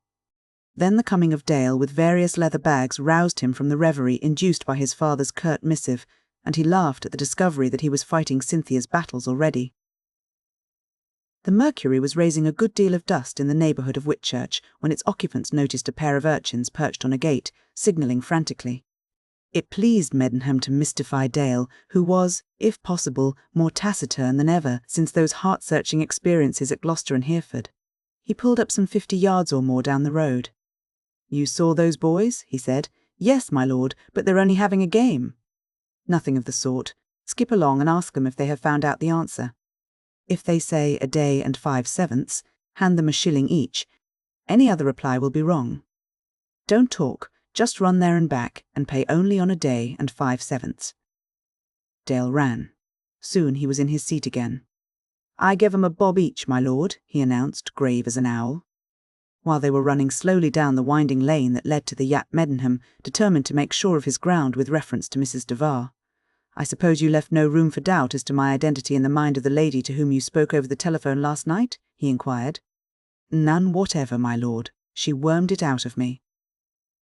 "Did you mention the Earl?" "Like an Egypt, I began by giving his lordship's name. It was my only chance. I couldn't get to the post office nohow." "Why, I was ordered to bed at 8 o'clock, so's his lordship could smoke in peace, as he said." "Then my father was determined to stop you from communicating with me if possible. If his lordship knew that I crept down a back stairs to the telephone, I do believe he'd have set about me with a poker," said Dale grimly. "Strange," mused Meddenham, with eyes now more intent on the hotel than on the road. "Influences other than Aunt Susan's must be at work. My father would never have rushed off in a fever from town merely because of some ill-natured gossip in a letter from Lady Porthcawl." His mind flew to the Earl's allusions to Marigny, and it occurred to him then that the latter had used his father's name at Bristol. He turned to Dale again. "Before this business is ended, I shall probably find it necessary to kick a Frenchman," he said. "Make it 2 of 'em, my lord, and let me take it out of the other one," growled Dale. "Well, there is a bottle-holder," said Meddenham, thinking of Devar. "A short, fat fellow, an Englishman, but a most satisfactory subject for a drop-kick. Say when, my lord, and I'll score a goal with him." Dale seemed to be speaking feelingly, but his master paid slight heed to him then. A girl in muslin, wearing a rather stylish hat. Now, where did Cynthia get a hat? Had just sauntered to that end of the hotel's veranda, which gave a glimpse at the road. "Make yourself comfortable in one of the cottages hereabouts," was Meddenham's parting instruction to his man. "I don't suppose the car will be needed again today, but you might refill the petrol tank, on the off chance." "Yes, my lord." Dale lifted his cap. The ostler who had helped in the cleaning of the car overnight was standing near the open doors of the coach-house. He might not have heard the words, but he certainly saw the respectful action. His eyes grew round, and his lips pursed to give vent to an imaginary whistle. "I knew," he told himself. "He's a toff, that's what he is. Mum's the word, William. Say nothink, specially to women." Bowing low before his smiling goddess, Meddenham produced the packet of letters. It happened that the unstamped note from Mrs. Devar lay uppermost, and Cynthia guessed some part, at least, of its contents. "Poor Monsieur Marigny," she cried. "I fear he had a cheerless evening in Hereford. This is from him. I know his handwriting. While father and I were in Paris, he often sent invitations for fixtures at the Velo, once for a coach, drive to Fontainebleau. I was rather sorry I missed that." Meddenham thanked her in his heart for that little pause. No printed page could be more legible than Cynthia's thought processes.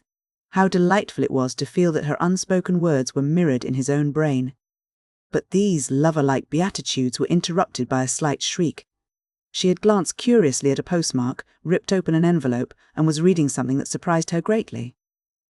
"Well, of all the queer things," she cried, "here's father in London. He started from Paris yesterday afternoon and found he had just time to send me a line by paying a special postal fee at Paddington. What? Mrs. Leland going to join us at Chester? Wire, if I get this?" She reread the letter with heightened colour. Meddenham's heart sank to his boots while he watched her. Whosoever Mrs. Leland might be. And Cynthia's first cry of the name sent a shock of recognition through him. It was fully evident that the addition of another member to the party would straightway shut him out of his paradise. Mrs. Devar, in the role of guardian, had been disposed of satisfactorily, but Mrs. Leland was more than a doubtful quantity. For some kindred reason, perhaps, Cynthia chose to turn and look at the sparkling Y when next she spoke. "I don't see why Mrs. Leland's unexpected appearance should make any real difference to our tour," she said in the colourless tone of one who seeks rather than imparts conviction. "There is plenty of room in the car. We must take the front seat in turn, that is all." "May I ask who Mrs. Leland is?" he asked, and, if his voice was ominously cold, it may be urged in extenuation that in matters affecting Cynthia he was no greater adept at concealing his thoughts than the girl herself. "An old friend of ours," she explained hurriedly. "In fact, her husband was my father's partner till he died, some years ago. She is a charming woman, quite a cosmopolitan. She lives in Paris most all the time, but I fancied she was at Trouville for the summer. I wonder—" She read the letter a third time.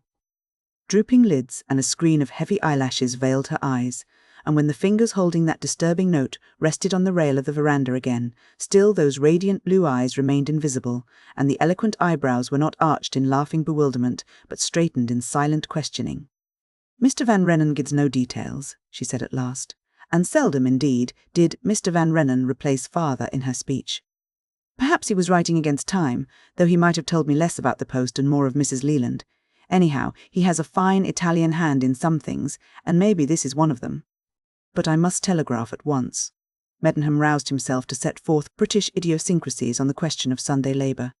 He remembered the telephone, however, and Cynthia went off to try and get in touch with the Savoy Hotel. He withdrew a little way and began to smoke a reflective cigar, for he knew now who Mrs. Leland was. In 20 minutes or less Cynthia came to him. It was difficult to account for her obvious perplexity, though he could have revealed some of its secret springs readily enough. "I'm sorry I shall not be able to take that walk, Mr. Fitzroy," she said, frankly recognizing the tacit pact between them. "We have a long day before us tomorrow, and we must make Chester in good time, as Mrs. Leland is coming alone from London. Meanwhile, I must attend to my correspondence." "Ah. You have spoken to Mr. Van Reenen, then?" "No. He was not in the hotel, but he left a message for me, knowing that I was more likely to phone than wire." She was troubled, disturbed, somewhat resentful of this unforeseen change in the programme arranged for the next few days. Meddenham could have chosen no more unhappy moment for what he had to say, but during those 20 minutes of reflection a definite line of action had been forced upon him, and he meant to follow it to the only logical end. "I am glad now that I mentioned my own little difficulty at Hereford," he said. "Since alterations are to be the order of the day at Chester, will you allow me to provide another driver for the Mercury there? You will retain the car, of course, but my place can be taken by a trustworthy man who understands it quite as well as I do." "You mean that you are dropping out of the tour, then?" "Yes." She shot one indignant glance at his impassive face, for he held in rigid control the fire that was consuming him. "Rather a sudden resolve on your part, isn't it? What earthly difference does the presence of another lady in our party make?" "I have been thinking matters over," he said doggedly. "Would you mind reading my father's letter?" He held out the note received at the Green Dragon, but she ignored it. "I take it for granted that you have the best of reasons for wishing to go," she murmured. "Please oblige me by reading it," he persisted. Perhaps, despite all his self-restraint, some hint of the wild longing in his heart to tell her once and for all that no power under that of the Almighty should tear him from her side moved her to relent. She took the letter and began to read. "Why?" she cried. "This was written at Hereford." "Yes. My father waited there all night. He left for town only a few minutes before I entered the hotel this morning." She read with puzzled brows, smiled a little at, "Your aunt is making a devil of a fuss," and passed quite unheeded the solitary F in the signature. "I think you ought to go to day," she commented. "Not because of any argument advanced there," he growled passionately. "But your aunt, she is making a fuss. One has to conciliate aunts at times. My aunt is really a most estimable person. I promise myself some amusement when she explains the origin of the fuss to you." "To me?" "Yes. Have I not your permission to bring her to see you in London? Something was said about that. May I add that I hope to make Mr. Van Reenen's acquaintance on Tuesday?" She looked at him in rather a startled way. "Are you going to call and see my father?" she asked. "Yes." "But why, exactly?" "In the first place, to give him news of your well-being. Letters are good, but the living messenger is better. Secondly, I want to find out just why he travelled from Paris to London yesterday." The air was electric between them. Each knew that the other was striving to cloak emotions that threatened at any moment to throw off the last vestige of concealment. "My father is a very clever man, Mr. Fitzroy," she said slowly. "If he did not choose to tell you why he did a thing, you could no more extract the information from him than from a bit of marble. He has one weak point, I am sure. and Meddenham smiled confidently into her eyes. "I do not know it," she murmured. "But I know it, though I have never seen him. He's vulnerable through his daughter." Her cheeks flamed into scarlet, and her lips trembled, but she strove valiantly to govern her voice. "You must be very careful in anything you say about me," she said, with a praiseworthy attempt at light raillery. "I shall be careful with the care of a man who has discovered some rare jewel, and fears lest each shadow should conceal an enemy till he has reached a place of utmost security." She sighed, and her glance wandered away into the sun-drowned valley. "Such fortresses are rare and hard to find," she said. "Take my own case. I was really enjoying this pleasant tour of ours, yet it is broken in two, as it were, by some force beyond our control, and the severance makes itself felt here, in this secluded nook, a retreat not even marked on our self-drawn map. Where could one be more secure, as you put it, less open to that surge of events that drives resistlessly into new seas? I am something of a fatalist, Mr. Fitzroy, though the phrase sounds strange on my lips. Yet I feel that after tomorrow we shall not meet again so soon or so easily as you imagine, and, if I may venture to advise one much more experienced than myself, the way that leads least hopefully to my speedy introduction to your aunt is that you should see my father before I rejoin him. You know, I am sure, that I look on you rather as a friend than a mere slave," he suggested, trying to wrench some spark of humour out of the iron in their souls. "Don't be stupid. I mean that you and I have met on an equality that I would deny to Simmons or to any of the dozen chauffeurs we have employed in various parts of the world. And I want to warn you of this, knowing my father as well as I do. I am certain he has asked Mrs. Leland's help for the undertaking that others have failed in. I can't say more. Cynthia, dear, I have been looking for you everywhere," cried a detested voice. "Ah, there you are, Mr. Fitzroy." And Mrs. Devar bustled forward cheerfully. "You have been to Hereford, I hear. How kind and thoughtful of you. Were there any letters for me?" "Sorry," broke in Cynthia. "I was so absorbed in my own news that I forget yours. Here is your letter. It is only from Monsieur Marigny, to blow both of us up, I suppose, for leaving him desolate last night. But what do you think of my budget? My father is in London, Mrs. Leland, a friend of ours, joins us at Chester tomorrow, and Fitzroy deserts us at the same time." Mrs. Devar's eyes bulged, and her lower jaw fell a little. She could hardly have exhibited more significant tokens of alarm had each of Cynthia's unwelcome statements been punctuated by the crash of artillery fired in the garden beneath. During a long night and a weary morning she had laboured hard at the building of a new castle in Spain, and now it was dissipated at a breath. Her sky had fallen. She was plunged into chaos. Her brain reeled under these successive shocks. "I don't understand," she gasped, panting as if she had run across vast stretches of that vague everywhere during her quest of Cynthia. "None of us understands. That is not the essence of the contract. Anyhow, father is in England, Mrs. Leland will be in Chester, and Fitzroy is for London. He is the only real hustler in the crowd. Unless my eyes deceived me, he brought his successor in the car from Hereford. Really, Mr. Fitzroy, don't you think you ought to skate by the next train?" "I prefer waiting till tomorrow evening, if you will permit it," he said humbly. Cynthia was lashing herself into a very fair semblance of hot anger. She felt that she was trammelled in a net of deception, and, like the freedom-loving American that she was, she resented the toils none the less because their strands remained invisible. Seeing Meddenham's crestfallen aspect at her unjust charge with reference to Dale's presence, she bit her lip with a laugh of annoyance and turned on Mrs. Devar. "It seems to me," she cried, "that Count Edouard Marigny has been taking an interest in me that is certainly not warranted by any encouragement on my part. Open your letter, Mrs. Devar, and see if he, too, is on the London trail. Ah, well, perhaps I am mistaken. I was so vexed for the moment that I thought he might have telegraphed to father when we did not turn up at Hereford. Of course, that is sheer nonsense. He couldn't have done it. Father was in England before Monsieur Marigny was aware of our failure to connect with Hereford. I'm sure I don't know what is vexing me, but something is, or somebody, and I want to quarrel with it, or him, or her, real bad." Without waiting for any opening of Marigny's note, she ran off to her room. Meddenham had turned to leave the hotel when he heard a gurgling cry. "Mr. Fitzroy, Lord Meddenham, what does it all mean?" Mrs. Devar's distress was pitiable. Snatches of talk overheard in Paris and elsewhere warned her that Mrs. Leland would prove an unconquerable foe. She was miserably conscious that her own letter, posted overnight, would rise up in judgment against her. But already she had devised the plausible excuse that the very qualities which were excellent in a viscount were most dangerous in a chauffeur. Nevertheless, the letter, ill-advised though it might be, could not account for Peter Van Reenen's sudden visit to England. She might torture her wits for a year without hitting on the truth, since the summoning of the millionaire to the rescue appeared to be the last thing Count Edouard Marigny would dream of doing. She actually held in her hand a summary of the telegrams he had dispatched from Bristol, but her mind was too confused to work in its customary grooves, and she blurted out Meddenham's title in a frantic attempt to gain his support. "It means this," he said coolly, resolved to clear the ground thoroughly for Mrs. Devar's benefit. "Your French ally is resorting to the methods of the blackmailer. If you are wise, you will cut yourself entirely adrift from him and warn your son to follow your example.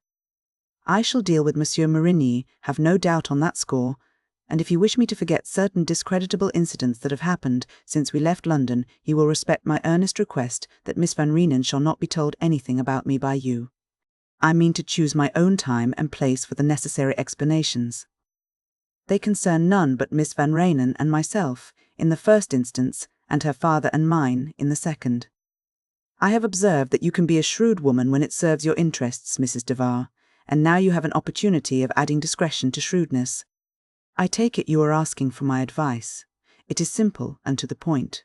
Enjoy yourself, cease acting as a matrimonial agent, and leave the rest to me." The residents in the hotel were gathering in the veranda as the luncheon hour was approaching, so Mrs. Devar could not press him to be more explicit. In the privacy of her own room she read Marigny's letter. Then she learned why Cynthia's father had hurried across the channel, for the Frenchman had not scrupled to warn him that his presence was imperative if he would save his daughter from a rogue who had replaced the confidential Simmons as chauffeur. Forthwith, Mrs. Devar became more dazed than ever. She felt that she must confide in someone, so she wrote a full account of events at Simon's yacht to her son. It was the worst possible thing she could have done, unconsciously. For she was now anxious to help instead of hindering Meddenham's wooing. Some of the gall in her nature distilled itself into words. She dwelt on the river episode with all the sly rancour of the inveterate scandalmonger.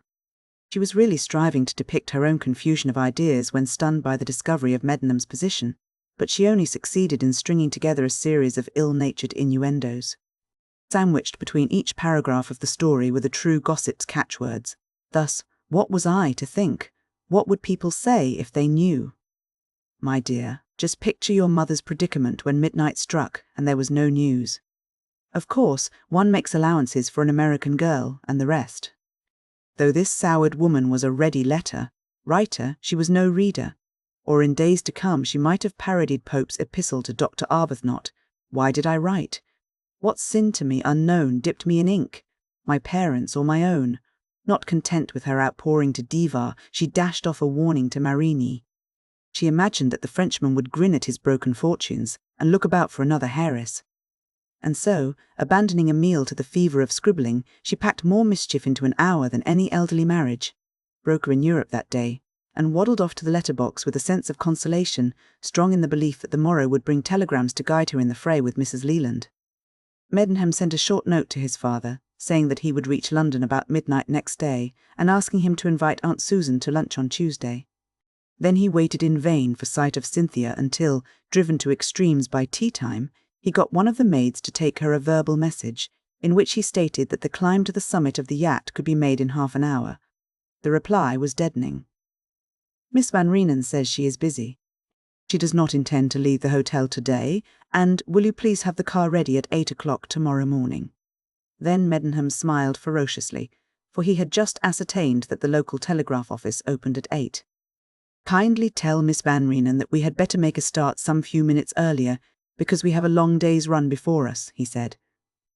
And he hummed a verse of young Lochinvar as he moved away, thereby provoking the maidservant to an expression of opinion that some folk thought a lot of themselves.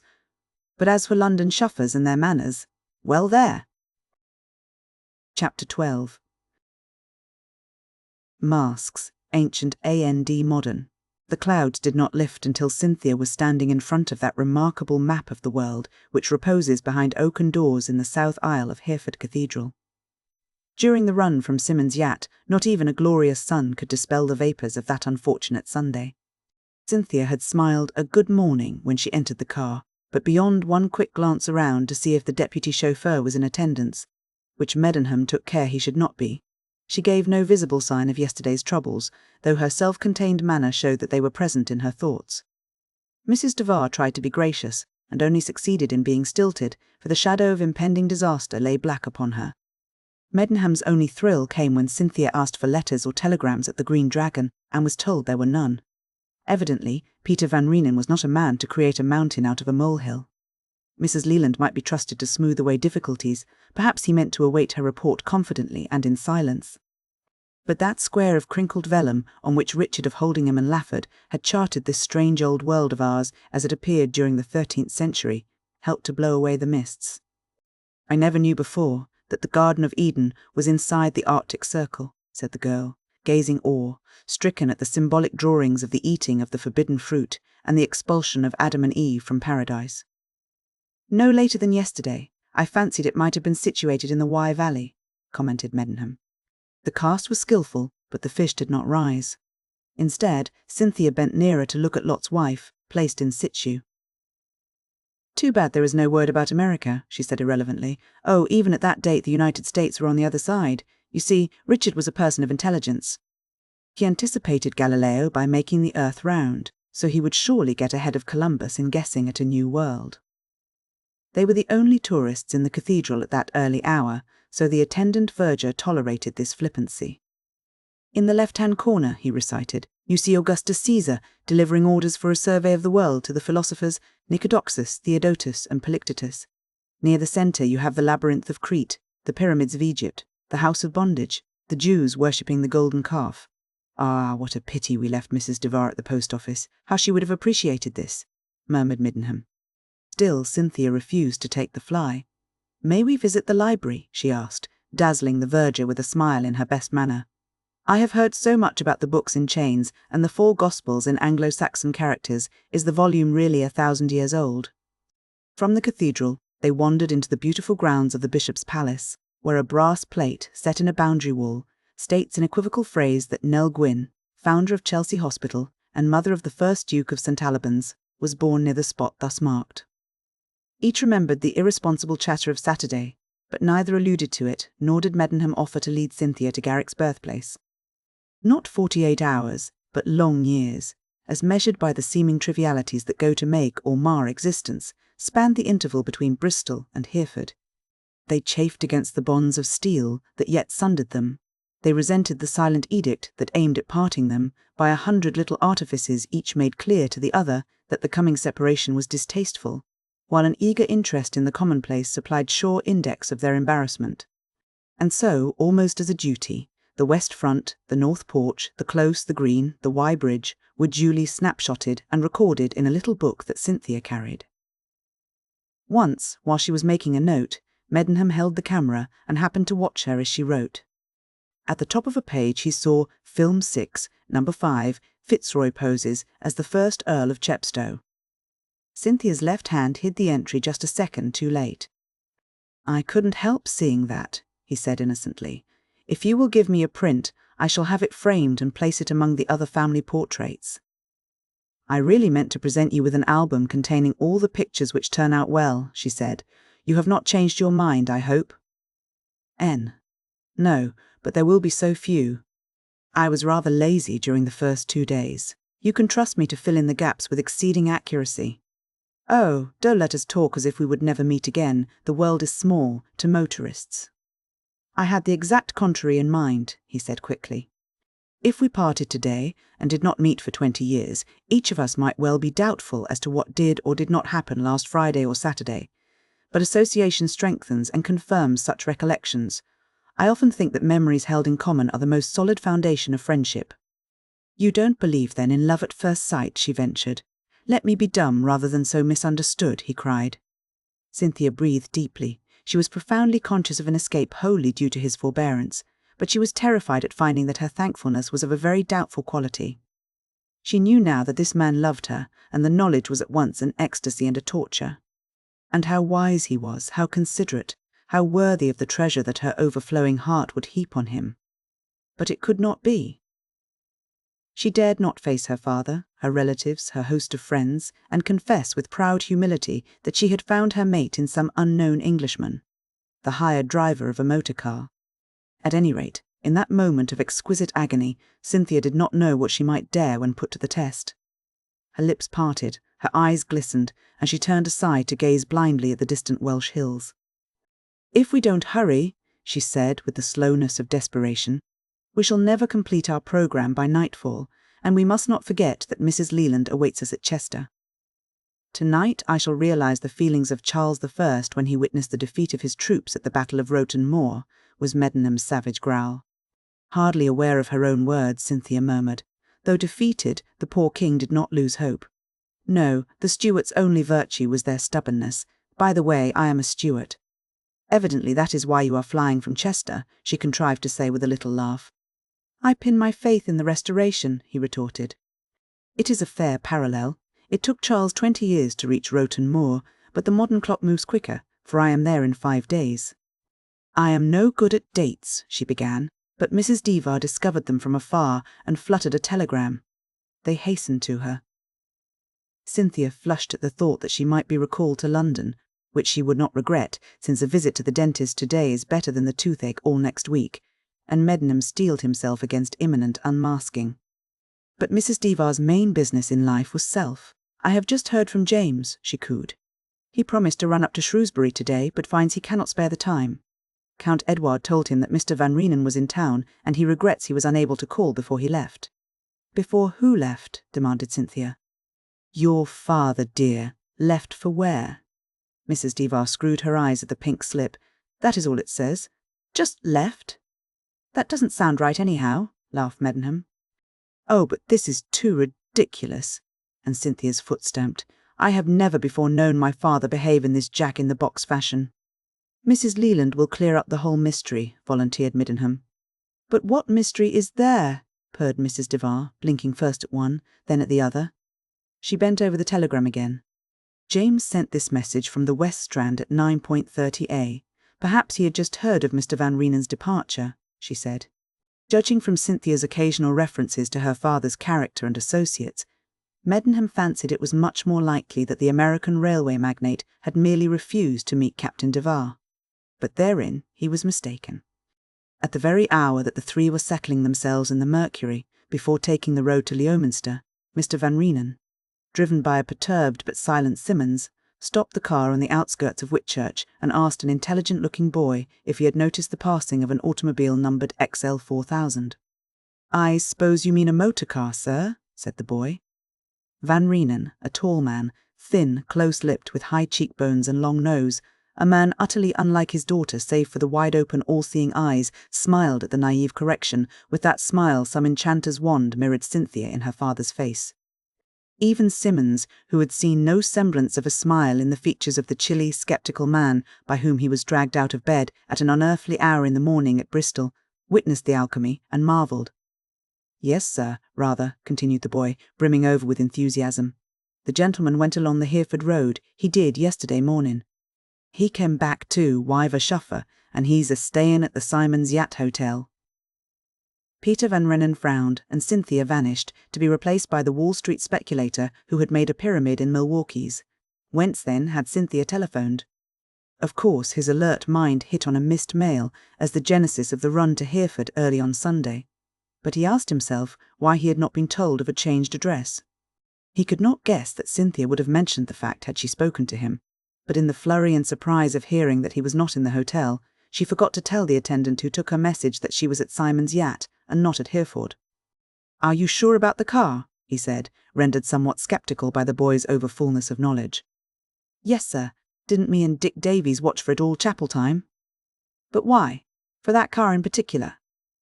"The gentleman bust his tyre, and we watched him mending it, and he set us a sum, and promised us a bob each if we did it. Meanwhile he went to Hereford and back." "I suppose so, sir." Peter Van Reenen's attention was held by that guarded answer, and, being an American, he was ever ready to absorb information, especially in matters appertaining to figures. "What was the sum?" he said. To his very keen annoyance he found that he could not determine straight off how long two men take to mow a field of grass, which one of them could cut in 4 days and the other in 3. Indeed, He almost caught himself saying 3 days and a half, but stopped short of that folly. "About a day and 3/4, he essayed, before the silence grew irksome. "Wrong, sir. Is it worth a bob?" And the urchin grinned delightfully. "Yes," he said. "A day and 5/7 costs one man can do 1/4 in a day, and t'other man a third, which is 7/12, leaving 5/12 to be done next day." Though the millionaire financier was nettled, he did not show it, but paid the shilling with apparent good grace. "Did you find that out? Or was it Dick Davies?" he asked. "Both of us, sir, wive a foot rule. And how far is the Simon's Yacht Hotel, measured by that rule?" "Half a mile, sir, down that there lane." While travelling slowly in the narrow way, Simmons turned his head. "It doesn't follow that because the boy saw Viscount Meddenham yesterday his lordship is here now, sir," he said. "You just do as you are told and pass no remarks," snapped Van Reenen. If the head of the House of Van Reenen were judged merely by that somewhat unworthy retort, he would not be judged fairly. He was tired physically, worried mentally. He had been brought from Paris at an awkward moment. He was naturally devoted to his daughter. He believed that Meddenham was an unmitigated scamp and Simmons his tool, and his failure to solve Meddenham's arithmetical problem still rankled. These considerations, among others, may be pleaded in his behalf. But if Simmons, who had stood on Spion-Kop, refused to be browbeaten by a British earl, he certainly would not grovel before an American plutocrat. He had endured a good deal since 5 o'clock that morning. He told his tale honestly and fully. He even sympathized with the father's distress, though assured in his own mind that it was wholly unwarranted. He was genuinely sorry on hearing that Mr. Van Reenen had been searching the many hotels of Bristol for 2 hours before he came to the right one. But to be treated like a serf? No, not if Simmons knew it. The car stopped with a jerk. Out leaped the driver. "Now you can walk to the hotel," he said, though he distinguished the hotel by an utterly inappropriate adjective. The more sudden the crisis, the more prepared was Van Reenen. That was his noted characteristic, whether dealing with men or money. "What has bitten you?" he demanded calmly. "You must find somebody else to do your detective work, that is all," came the stolid answer. "Don't be a mule." "I'm not a mule. You're making a D.D. row about nothing. Viscount Meddenham is a gentleman to his fingertips, and if you were one you'd know that he wouldn't hurt a hair of Miss Van Reenen's head, or any lady's for that matter. Where my daughter is concerned, I am not a gentleman, or a viscount, or a person who makes D.D. rows. I am just a father, a plain, simple father, who thinks more of his girl than of any other object in this wide world.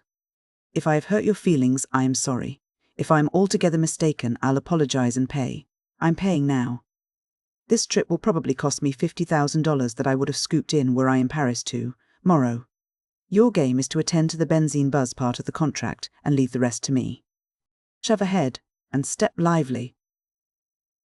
To his lasting credit, Simmons obeyed, but the row had cleared the air. Van Reenen liked the man, and felt now that his original estimate of his worth was justified.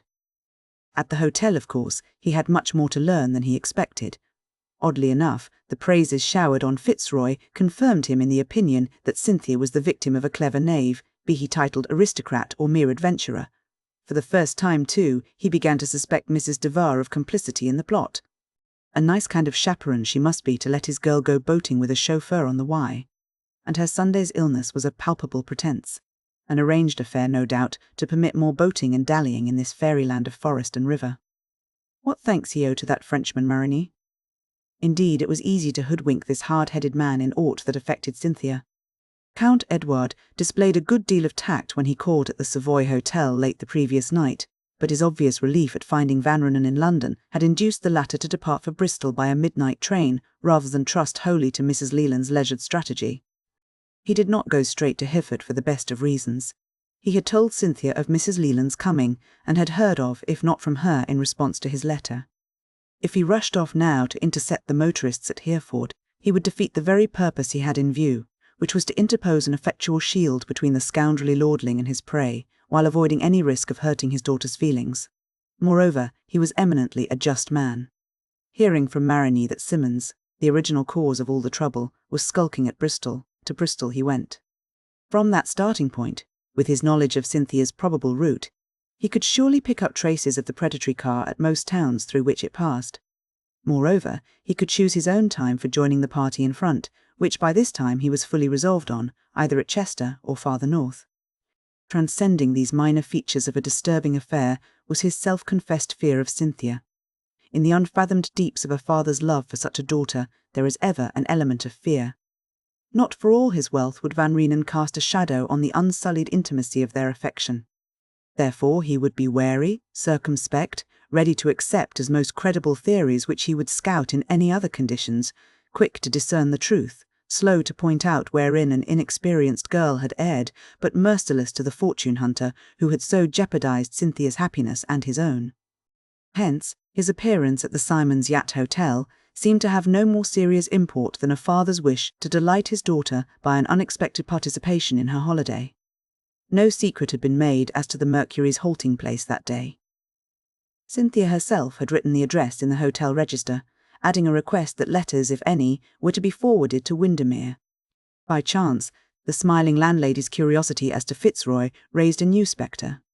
"He must be a gentleman," she said, "because he belongs to the Thames Rowing Club. He also spoke and acted like one. Why did he employ an assistant chauffeur? That is most unusual." Van Reenen could only explain that arrangements for the tour were made during his absence in France, so he was not fully posted as to details. Oh, they did not intend to remain here on Saturday, but Miss Van Reenen liked the place and seemed to be rather taken with the hotel, whereat the millionaire nodded his complete agreement. So Mr. Fitzroy telegraphed for a man named Dale to come to Hereford. There was some misunderstanding, however, and Dale only arrived yesterday in the car. He left by an early train this morning after doing the garage work.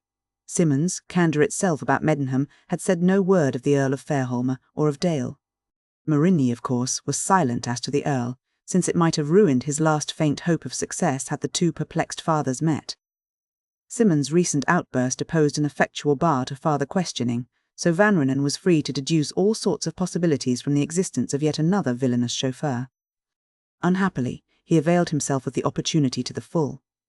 The fair countryside and the good food of the March counties made little or no appeal to him thenceforth.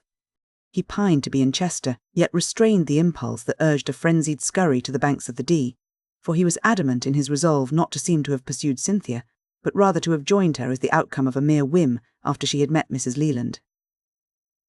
The Mercury arrived at Ludlow long before Van Reenen crossed the Wye Bridge at Hereford. Meddenham stopped the car at the Feathers, that famous magpie among British inns, where Cynthia admired and photographed some excellent wood-carving, and saw an iron-studded front door which has shut out revellers and the night on each alternate round of the clock since 1609, if not longer.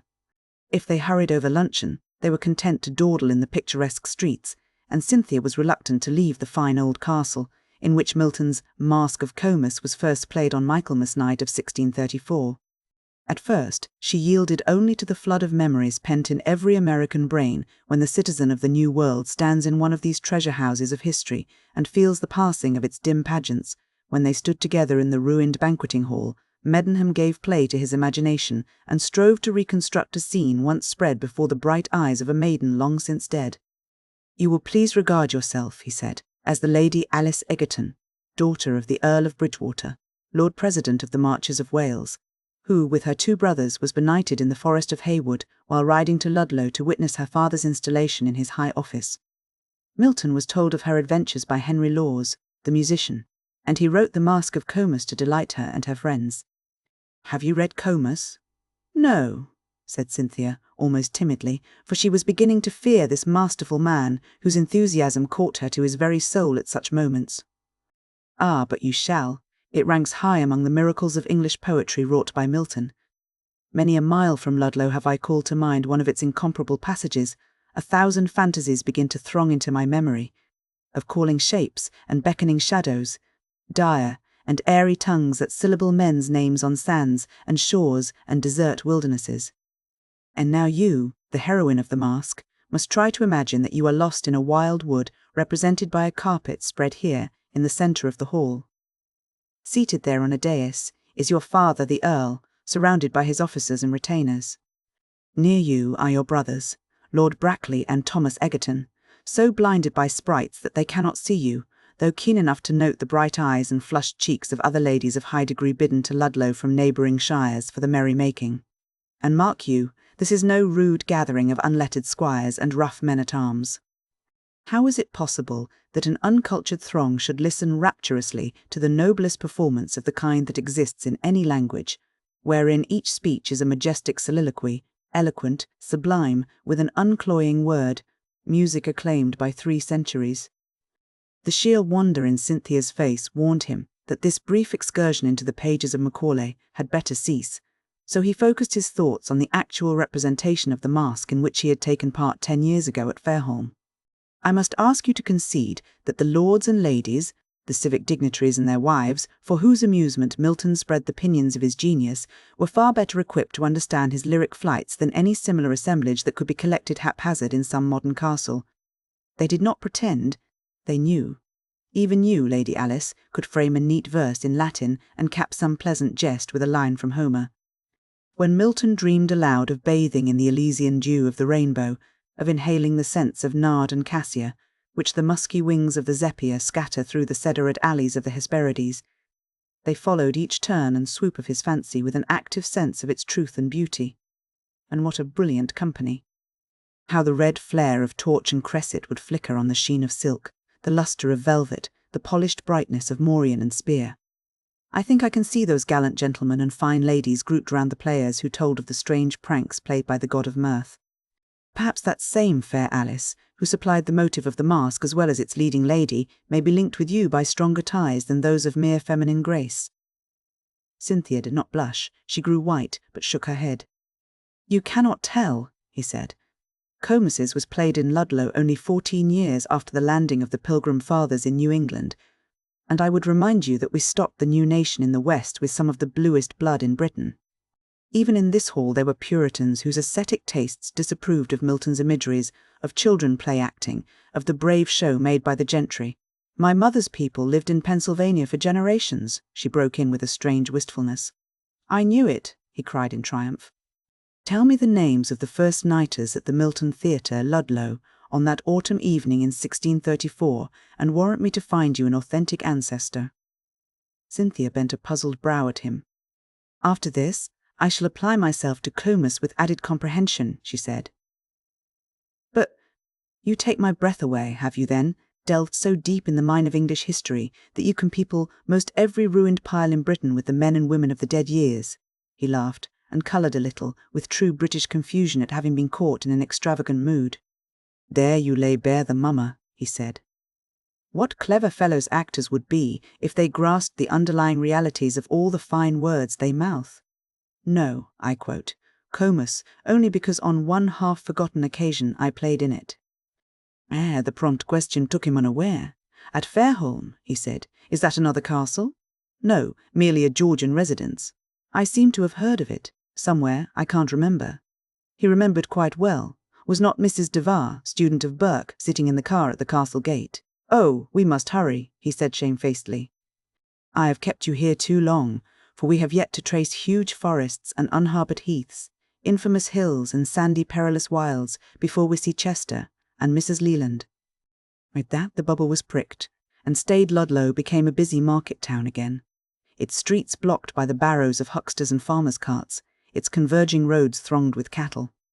At Shrewsbury Meddenham was vouchsafed a gleam of frosty humour by Mrs. Devar's anxiety lest her son might have obeyed her earlier injunctions and kept tryst at the Raven after all. That trivial diversion soon passed.